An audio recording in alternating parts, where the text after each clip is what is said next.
December 17th, 2010. Office Christmas party time. Joanna Yeates kisses her boyfriend Greg Reardon goodbye as he heads to Sheffield to visit his family. She then heads to a pub in Bristol. When she finished work, she joined workmates and she went out for a drink. She meets up with friends from her office where she works as a landscape architect. Joanna is very popular. She's really bubbly, just had this incredible warmth about her as well. Jo moved from Hampshire for her job, but regularly returns. She's part of a close and loving family. Probably lots of mums say this, but she's a friend, someone I enjoyed time with, someone who inspired me to do perhaps more unusual things than other people do or that I would have done. Jo is like a breath of fresh air, really. Generally happy, buoyant, very, very positive. Joanna and Greg, both in the city to progress their careers, have recently moved to a basement flat in the pleasant suburb of Clifton. Living upstairs, their landlord is Christopher Jeffries, a retired English teacher, never married. He lives alone. He has no TV, preferring to spend the time with his books. He's also heavily involved in the day-to-day running of the building and his flats. I had come to a point where one of the flats that I let out for retirement income became vacant. The very first day that it was advertised, two of the prospective tenants turned out to be Jo Yeates and Greg Reardon. I liked them very much. There was nothing at all about them which was unattractive. I liked both of them. They were young, enthusiastic, anxious to set up home together for the first time, and I was very pleased to be able to give them the opportunity to do exactly that in what they obviously thought was an ideal place for them. I think both of them were enjoying building a house together. Acquiring the bits and pieces. What young couples do. Yeah.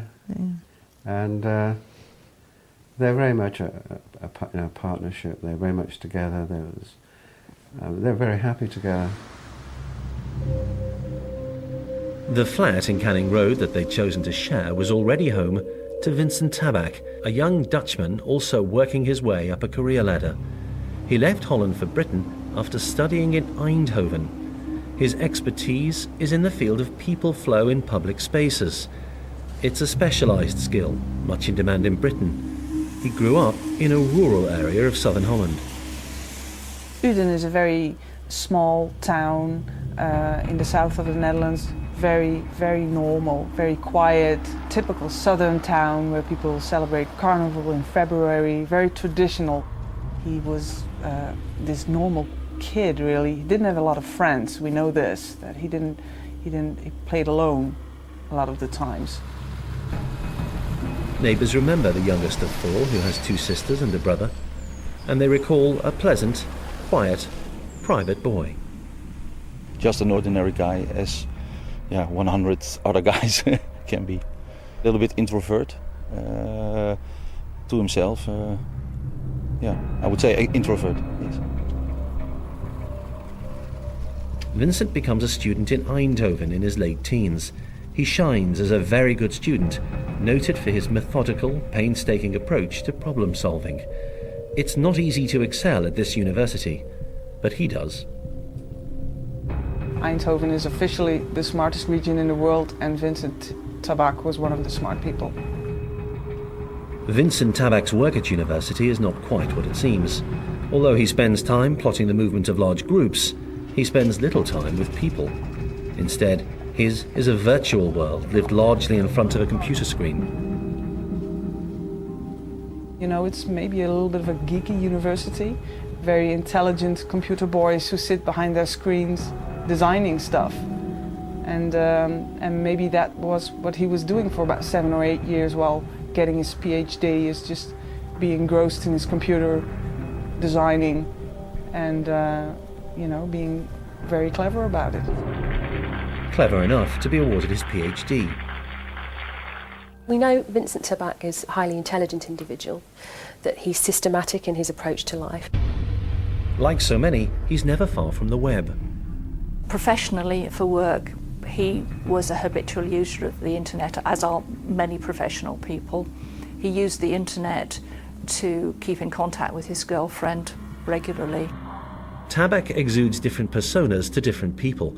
1 minute awkward and preferring his computer screen for company, the next very sociable with those around him. He had always struck me, and I think struck everybody else in the building, as a thoroughly civilised and courteous person. He was a tenant who was in many ways ideal. It seems to be that different people describe him in quite different ways. So his family at home seemed to describe him as being quite shy, steady, calm, whereas his work colleagues in this country seem to describe him as being more outgoing, and these things are quite inconsistent. As Joanna heads towards the Ram pub, Vincent Tabak kisses his girlfriend goodbye. Vincent Tabak had also been at work. His partner, Tanya, had gone out to an office function that had taken her out of Bristol. And the plan was that he was going to pick her up in the early hours of the Saturday morning. He later tells friends that he took the opportunity to take pictures of the heavy snow that Britain was experiencing. At the Ram, Joanna shares a carefree, seasonal evening. As ever, she's in demand, the life and soul of the party. Everyone that knew Jo absolutely loved her. She was just full of life and energy. After a couple of hours, she prepares to leave. In the basement flat, which is adjacent to hers, Vincent Tabak is eating a pizza, drinking a beer. He sends a text to his girlfriend. Joanna heads off to pick up her supper, stopping first at Waitrose, but doesn't buy anything. She pops into a shop to buy 2 bottles of cider. Later, these mundane details, captured forever on camera, will become vitally important as police piece together events. At 20 to 9, she's in Tesco's, where coincidentally, she also buys a pizza. Between 8:45 and 8:50, Jo is in her flat, preparing her supper. Later that evening, Vincent Tabak is in a supermarket where he texts his girlfriend. He makes a point of telling her that he's missing her loads. It's boring without you. He formed an intention at some stage in that evening to go out to Asda. I frankly found that a bit weird. And he bought 1 or 2 items of some rock salt. Asda was in Bedminster. It's a car drive away from the flat. There are plenty of shops in Clifton. If you needed to pop out for something, I would have expected somebody to go locally, especially given the weather conditions. Returning home, he goes onto the web. Now alone, he checks his work emails and returns to a world others do not know he inhabits. A world of pornography. Clearly, if you scrape beneath the surface, there was something about Vincent Tabak and his character and what he enjoyed viewing and doing that other people weren't aware of. He was looking at sites of violent pornography, the degrading of women, often sort of sadomasochistic practices, including strangulation. We also know that when he was away from home, when he was in America, and more on a trip that he had in Newcastle, that he looked for escorts. That Friday evening, he was alone. Under the same roof, a landlord and 2 tenants who could not have been more different. The bookish academic, the bubbly landscape architect, and the young professional who leads an online life obsessed with violent sex, something he keeps very secret. The 3 lives are about to become inextricably and tragically linked. Greg Reardon is with family in Sheffield trying to get in touch with his girlfriend, Joanna Yeates. Now, over the weekend, he tried to contact her. He tried to text her. He sent text messages to her. He also rang her number, and he rang the landline and hadn't got any response. Greg grows worried. It's unusual for Joanna not to keep in touch. He travels back to Bristol and encounters an empty flat. When Greg got back to the flat on the Sunday, Jo wasn't there, and he tried to contact her.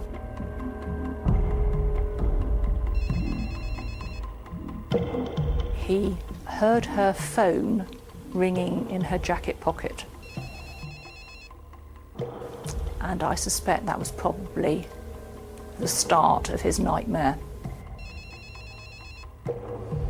The mobile phone went quite near midnight and Greg's name flashed up on it, which I thought was unusual. And then he said, "Is Jo with you?" And we said, "Well, no, why would she be with us?" And then he said, "Well, all her belongings are here, her purse, her keys and things like that." I got up on the Monday morning, noticed that I had a missed call on my phone from Greg at about 12:30 on the Sunday, so that was very, very unusual. There was no rationale to it. And so we decided then that we'd drive down to Bristol and we asked Greg to phone the police immediately. And in the early hours of the following morning, as far as I can remember, he made the phone call to the police to say that his partner Jo was missing. Greg had already gone through the bag that she used to carry around and found Jo's wallet, glasses, everything really. The only thing of Jo's which wasn't in the flat was Jo herself.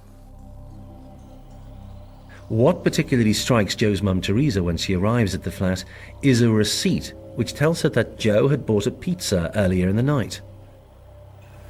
But there was no evidence of the pizza in the flat. There was no packaging. And the fact that her boots were left in the flat, and her coat was there, her keys, her purse, her phone. So you already started to think there's something not right with this, and this could be a criminal investigation. Something has happened to Jo. Jo's mum frantically searches the neighbourhood. We walked around the block just to sort of looking over walls to see either the pizza or something to do with Jo or her clothes. And I remember sort of banging on boots of cars as well, just in case she'd been abducted and locked in. I mean, I knew there'd be no hope because it was so cold, but it's just not knowing what to do. It was bitterly cold, temperatures well below zero. At the house, signs of people who've walked on the lawn. Vincent Tabak and his girlfriend. I noticed these footprints going diagonally across the lawn, and I wondered where these came from. And I saw these two people, a shorter person and a taller person, walking along the same path, and I thought, they must be the ones that caused it. As I was going to the flat, it stopped, and the smaller person was Tanya, and she asked if she could help. And the man stood well back away from things, didn't say anything.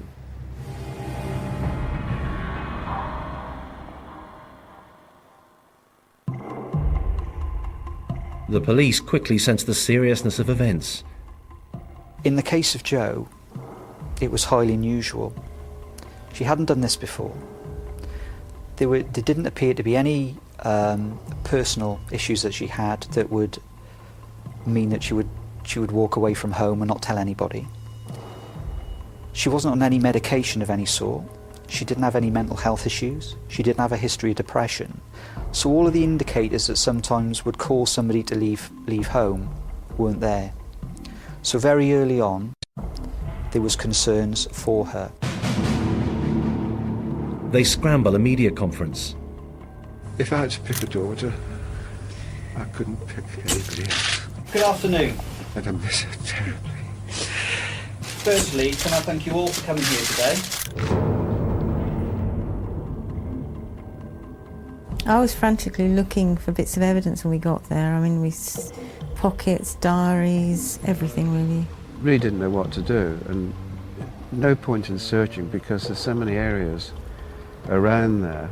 It's very difficult just sitting inside waiting, and not really knowing what was happening in the background. The police need help too. Who else lives in 44 Canning Road? Chris Jeffries. As landlord, he has the keys to Jo's flat. I came much more into contact with the police because I'm also the secretary of the management company for the whole building. And there was a great deal to do in making sure that they had access to all the flats, including the flats where the owners were not there at the time. So yes, I was rather preoccupied with their requirements. Christopher Jeffries can have no idea how preoccupied he would become with the police. On the night that Joe had returned to the building, all Mr. Jeffries could say about his whereabouts is that he's alone reading. Downstairs, Joe's parents were now visiting Vincent Tabak's flat. His girlfriend seems keen to help, he less so. She was very kind, and she said, Yeah. is there anything I can do? I think she said I don't know if she said we, but anyway, he definitely took a step back as far as he could get from the doorway. Vincent Tabak was very unusual. He was very organised, very calm and very rational, in that he's not caught up in the horror of the moment as everyone else would be. Vincent Tabak was spoken to for the first time by the police as a result of that call when they came round to take details, treating it, as it was at that time, as a missing person inquiry.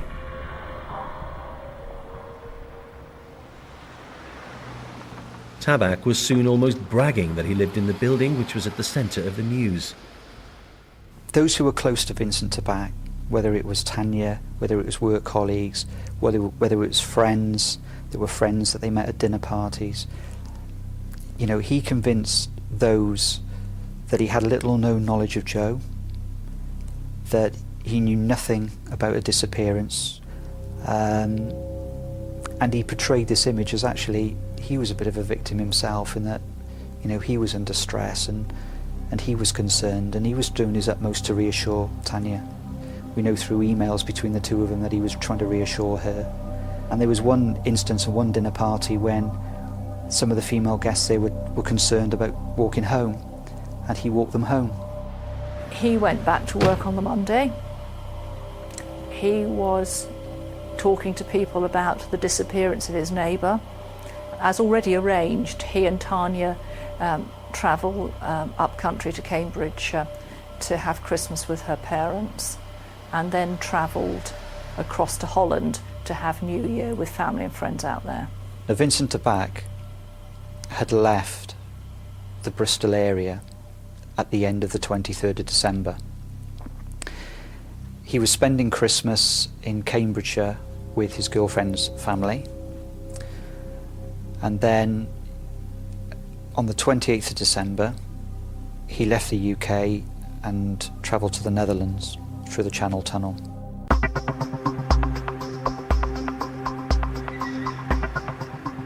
In Holland, Christmas celebrations are underway.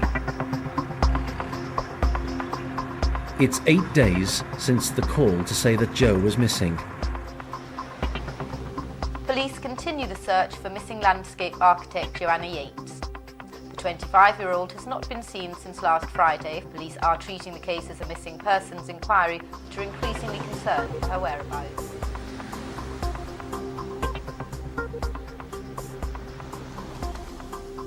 We felt we were in a bubble. The whole world was sort of doing things, you know. Well, it was Christmas Day, isn't it, you know?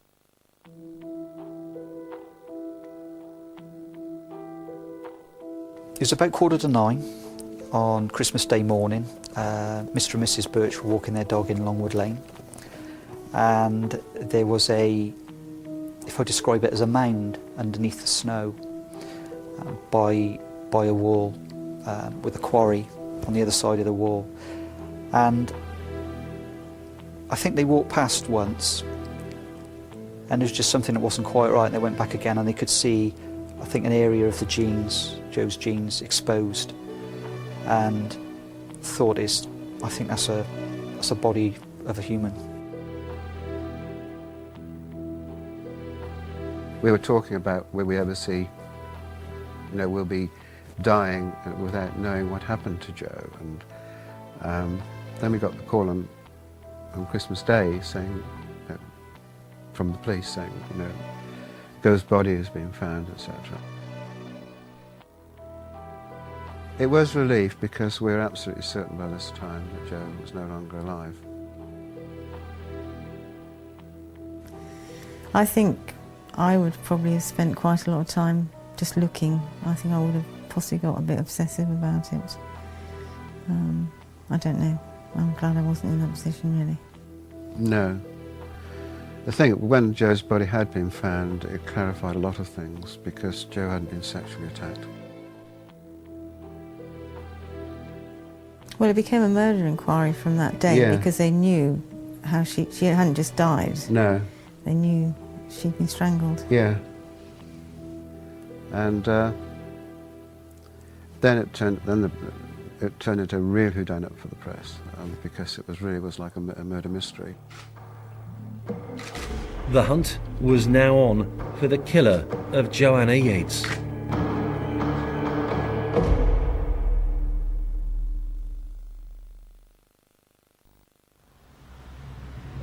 Joanna Yeates had been killed at her home in Bristol. Police quickly recognised some key facts. There are no broken windows, no smashed doors. Jo was attacked by somebody that she had let into the premises. There was no sign of forced entry. It was somebody that she either knew or recognised. Chris Jeffries had had a conversation that same afternoon with Greg, and he would have known that she was going to be there on her own that weekend.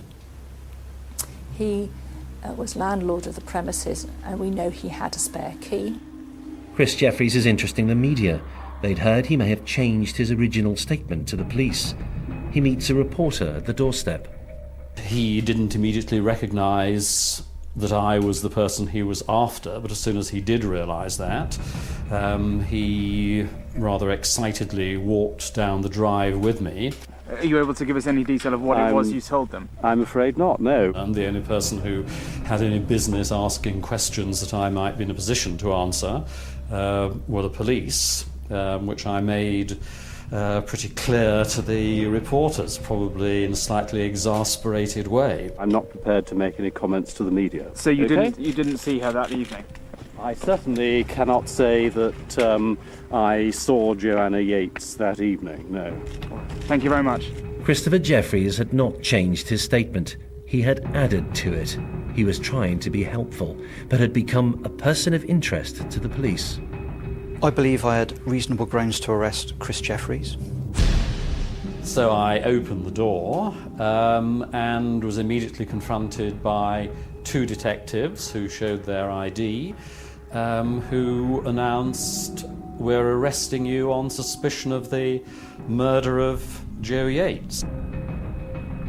Vincent Tabak is online following every detail of the case whilst in Holland. He now offers police remarkable new evidence. One thing he did do was make contact with the police while he was out of the country. And at 10 o'clock that morning, Vincent Tabak and his girlfriend made a telephone call to explain that he had remembered that his landlord's motor car had apparently changed direction overnight. He rang up with information stating that on the evening of the 17th of December, the person in custody who had a car parked to the rear of that premises in the communal parking area, 44 Canning Road, their car had moved.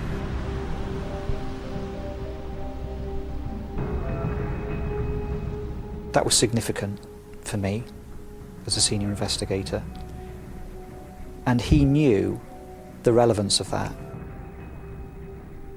The bookish bachelor Christopher Jeffries was unaware that Tabak had incriminated him. Mr. Jeffries was now in custody being interrogated. I was invited to admit that on the particular Friday evening on which Jo was thought to have disappeared, I had gone round to her flat. I had let myself in because as a landlord I had a key, and that everything had then escalated from that point. The car that Vincent Tabak had said Chris Jeffries must have driven the night that Joe went missing was painstakingly searched for forensic evidence. It was so intense as to be quite numbing. Jeffries had said that he'd stayed in Reading that night. Had he lied? All the possessions that I had with me were taken away. His prized possessions, his books, were taken by police. I remember saying, "What evidence do you have?" Friends organised legal support as he underwent 3 days of questioning and spent nights in a cell. His way of life was snatched from him. I might have begun emotionally to break down. The conditions of being held in a police station are extremely stressful. But Christopher Jeffries was an innocent man. He was released without charge, so Joe's killer was still at large.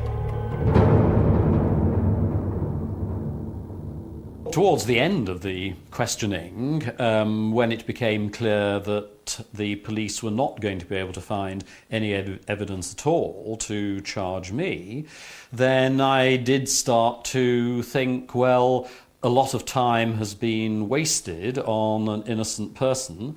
Whoever was responsible for Joe's disappearance and murder is still on the loose and remains a danger to the public.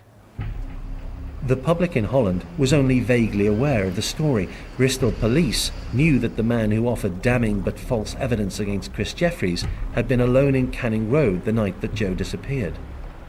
So I sent a team, 2 investigators out to the Netherlands to speak to him and his girlfriend as a witness to capture that information, because I felt that was crucial to my investigation. At that meeting, one thing the police officers asked for was a voluntary DNA sample from Vincent Tabak. He was somewhat reluctant to do so, sufficiently reluctant for the officer who took the sample actually to phone the incident room in Bristol and report that reluctance as being something that concerned her. It wasn't quite right. Vincent Tabak was now very much a person of interest to the police. It wasn't until the officers returned from the Netherlands and they spoke to Vincent Tabak on New Year's Eve that Karen Thomas, the officer that spoke to Vincent Tabak and took the statement from him, raised some concerns. Those concerns related to Tabak's movements on the evening of December 17th, but more evidence was emerging. The police, having had his DNA sample obtained voluntarily in Holland and checked against findings on Joe's body, discovered that his DNA was on her body. And that was one of the key factors that led to the planned arrest of him in later January. There was one man in England who thought the likeable Vincent Tabak could not possibly be guilty, his landlord.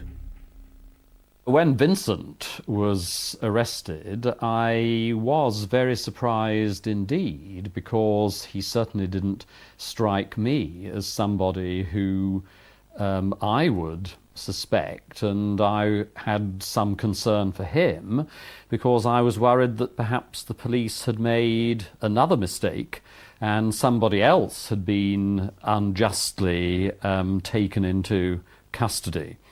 And I could imagine the same thing happening to him.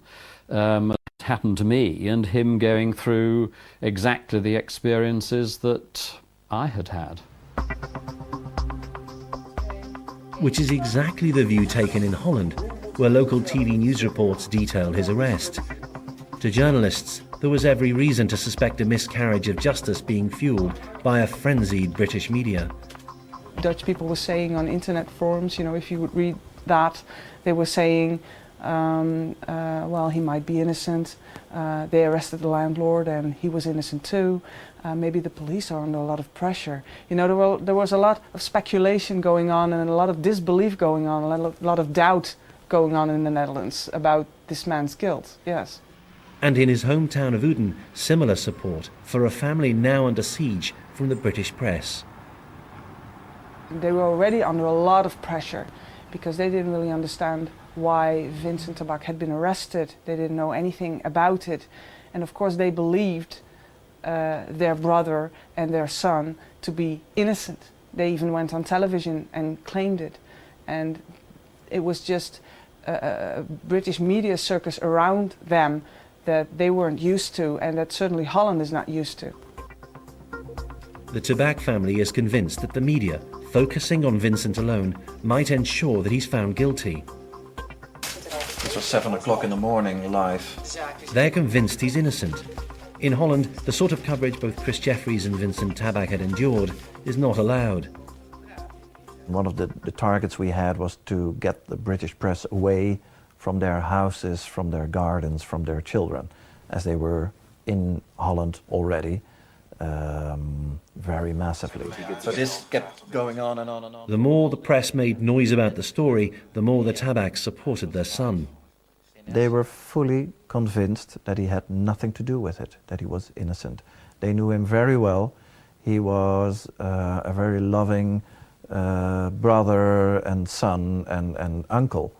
And for that reason they were really in distress. I mean, they could not imagine that a guy like him was arrested by the British police for a horrific thing like this.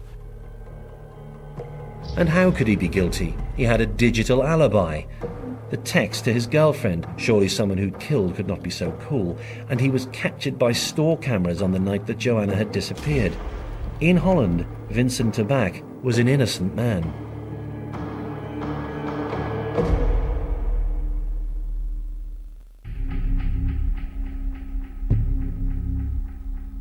Now in custody, Vincent Tabak is being anything but helpful with police inquiries. When he was in custody, he made no comment.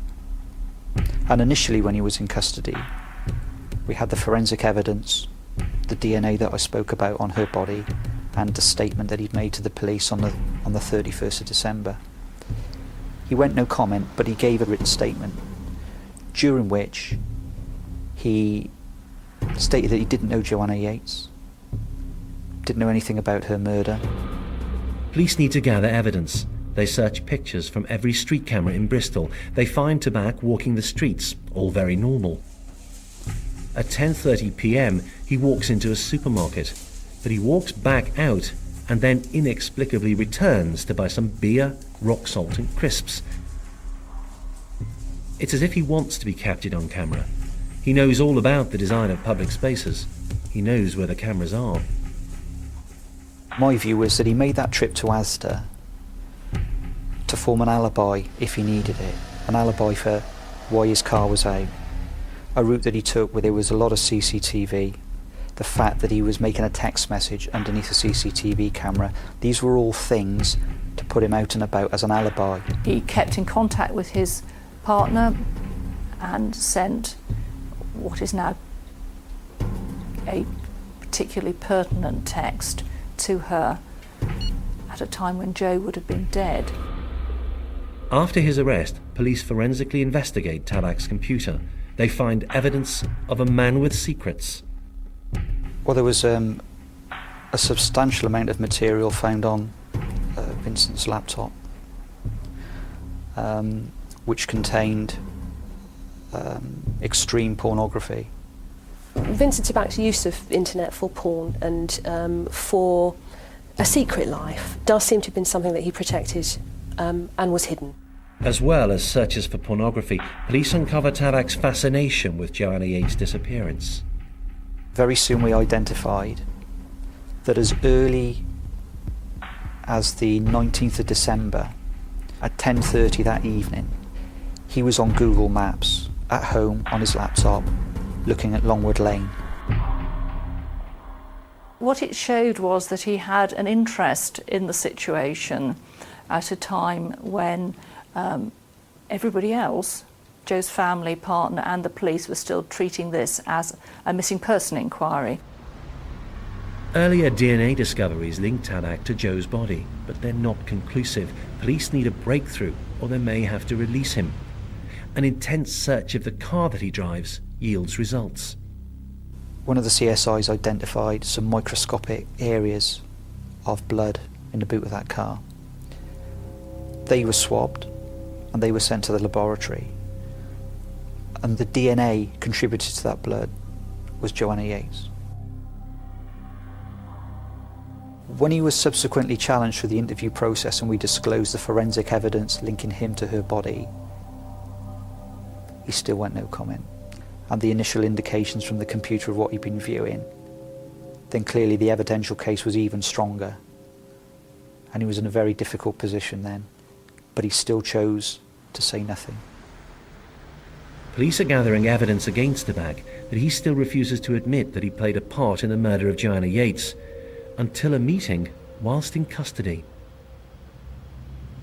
When he was on remand at Long Lartin Prison on the 8th of February, he disclosed to a chaplain at the prison that he was going to plead guilty to the killing of Joe. Vincent Tabak may well have now admitted that he killed Joanna, but he had not confessed to murder. On his laptop, police uncover revealing internet searches about the nuances of English law. He was already devising a plan for how he could get off with a lesser offence. And he was researching, both at work and on his personal laptop, the differences between murder and manslaughter. Vincent Tabak intended to argue that he killed Joanna Yeates by accident. I don't think any of us in the prosecution team could conceive of a situation where somebody who is a foot taller and an awful lot stronger and bigger than Joe would have accidentally put his hands around her throat and throttled her for about 20 seconds until she collapsed. We felt he was trying it on. I think he felt that, well, with the cost cutting that goes, you're hearing about the newspapers and so forth, they'd take the easy option and jail him for a few years. We had nothing to lose. He had nothing to lose by it, because the evidence that the police had, the DNA evidence, meant that he killed Joe, so he's only admitting what the police knew anyway. Claiming manslaughter means a complicated trial, as Joanna's family, Greg, the police and the prosecution hear his version of offence for the first time. During the course of the trial, he claimed that as he was walking past the kitchen window of flat 1, that he saw Joe Yeates in the kitchen and that they waved to each other and that she in some way had invited him in. But when he was asked to show how Joe waved to him from the window, he actually did a wave and not a beckon. I mean, he was obviously in the witness box and we watched him, and I thought, well, if that ever happened, it's just a wave like that to someone who's walked past the window that you sort of recognise. It wasn't a beckon at all, and when he actually did it, he didn't do that. That's what he claimed during the trial, and that she opened the door and he came into the premises, and then they chatted for 10 to 15 minutes in the kitchen, and she made a flirtatious comment to him, and he went to try to kiss her. He's obviously been reading books of some particular type or been looking at some videos, and that's what's happened. And he thought, well, if it happened in the video, then it probably could happen. But I'm sure he's got no experience of trying to socially interact with women or females, or at that level. I don't think so. He says she didn't like what he was doing. She screamed. In order to stop her, he put his hand over her mouth. When he took his hand away, she screamed again, and it's then that he replaced his hand and he strangled her. As he claimed, he didn't intend to kill her. He claimed that he panicked. But they weren't the actions of somebody that was panicking. His defence that it was a failed pass gone wrong, that he'd unintentionally killed Joanna, was to be put before the jury. Was it manslaughter or murder? Any trial, when you're waiting for the particularly homicide murder trial, when you're waiting for the verdict of a jury, then your heart starts racing. You have a knot in the stomach whilst you're waiting for that verdict. After deliberating for 2.5 days, the jury at Bristol Crown Court rejected Tabak's defence and found him guilty of the murder of Joanna Yeates. He was sentenced to life with a minimum tariff of 20 years.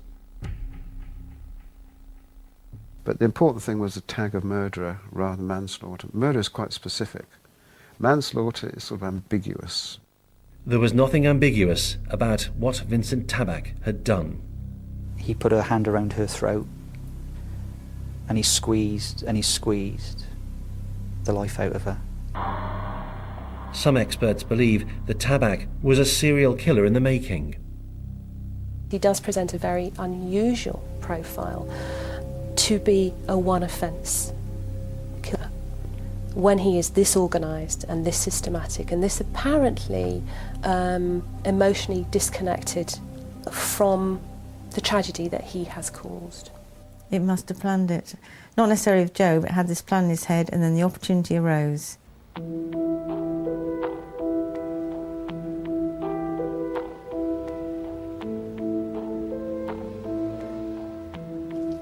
Joanna planted a mini garden outside her flat in Canning Road. One resident still tends to the flowers and herbs that she will never see. She was just a lovely girl. We could spend time together and not talk and be really happy, or just chatter away. And I do miss her.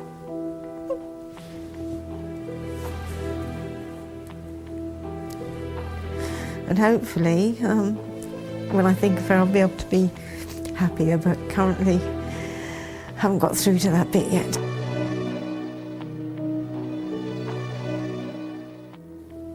Our grief really is towards what was taken away from her, not what we've lost, but what was taken away from her. Because she put a lot of sacrifices to achieve what she had done. And I just wish that she had a chance to sort of reap the benefits of what she put together. She was a delightful girl, an absolute delight, and it's very difficult to think that you're never going to see this person, you're never going to hear this person's voice, and all that you've got to remember them by is what exists at the moment. There's nothing for tomorrow. And that's very difficult. I think she'd always say to anybody who had any problems, it'll be fine. Mm. And that was it, it'll be fine. Yeah. That's all that I think most people needed to hear from Jo. They had confidence and then it would be fine, it'll be all right. Yeah.